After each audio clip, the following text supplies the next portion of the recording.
Hello, my name's Alexia. I was told I should introduce myself instead of just steaming straight in. Yeah, I'm Alexia Elliott and I'm a hypnotherapist and have been for approaching 20 years, which makes me sound very old. So, talking about being old, I thought I'd touch on the one of my most favourite topics, which is misery. And I was thinking today, I bet everybody wants a fast ticket out of misery. So I was thinking about this. I went, well, I guess, look, I'll do a video. I don't know what's going on with you. Assuming that you are miserable, you might just be watching this because you're wondering what I've got to say today, which is great. Hi. But if you're feeling miserable, then don't worry. Listen on. I'm going to give you permission to be even more miserable. And I promise I won't say think positive. That's the first and the last time I say it. And I'm using the term misery as a collective because otherwise it will get time consuming talking about being low mood, little bit glum, kind of melancholy, all of those words. I like melancholy though. Maybe I should change it to that. Let's keep it simple. Being miserable doesn't fit with the zeitgeist of our consumerist society. We've got to be happy. We've got to be doing well in life. We've got to have loads of goals. We need to be sharing our best pictures of happiness on social media. Let everybody know it's really important that everybody knows that you're having a great time. Wow, everybody looks so happy. Maybe social media is not as real as we buy into. But we fear judgment and we fear pity, and the worst thing that we could experience is being ostracised. So we swallow our tears and we ignore that gnarling anxiety that we have in the belly and our belly, and we face the world claiming that we're fine. I'm fine. We buy products and promises of instant happiness to be continually disappointed. And in truth, sometimes, you just want to smash your face in with a hammer and go to bed and hide.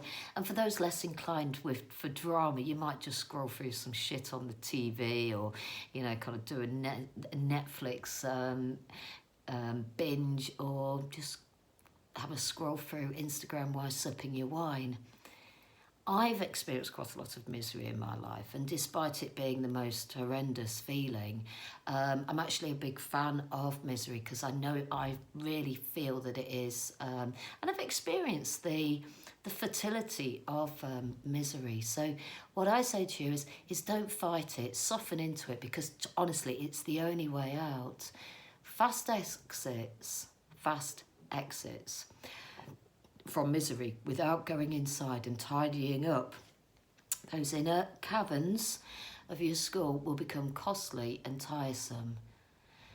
So I know it's the last thing you want to do is embrace being miserable, but when you are this miserable, everything's just a bit shit, or maybe total shit, depending on how shit you feel. But misery won't give up on you, and if you've got some stuff to do, it will chase you, and at some point it will get you.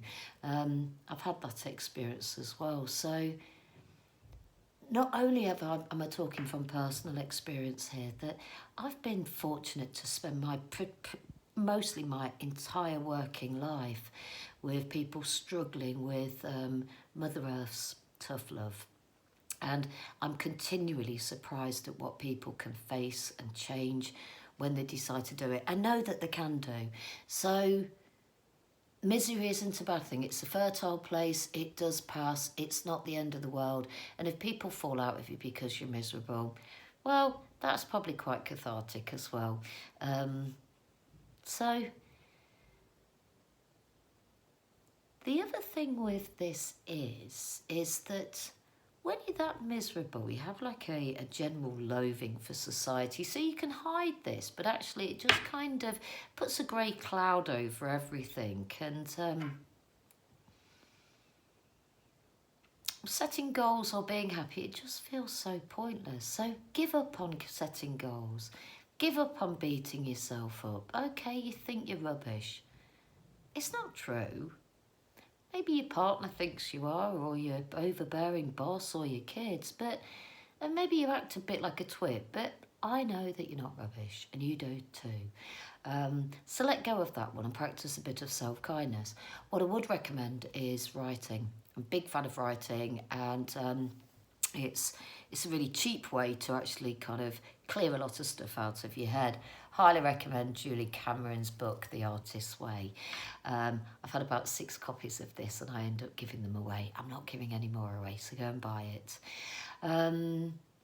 Yeah, the other thing with misery, when you're there, you really don't think that you'll ever get rid of it, that you can't do anything. But things do change, sometimes for the better and sometimes not so. But either way, we can't resist it. It's a bit like this rain at the moment. It's been going on for 4 days. I've tried all sorts of things in my head. I haven't made a huge effort to stop it. It's going to keep coming.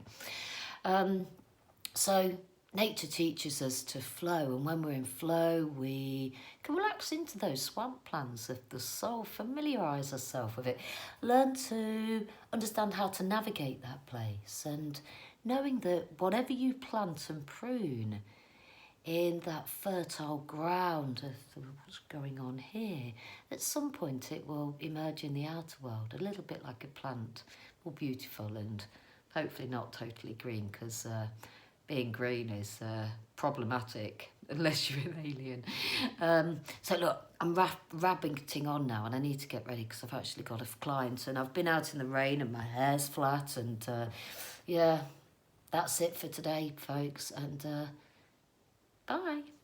Thank you.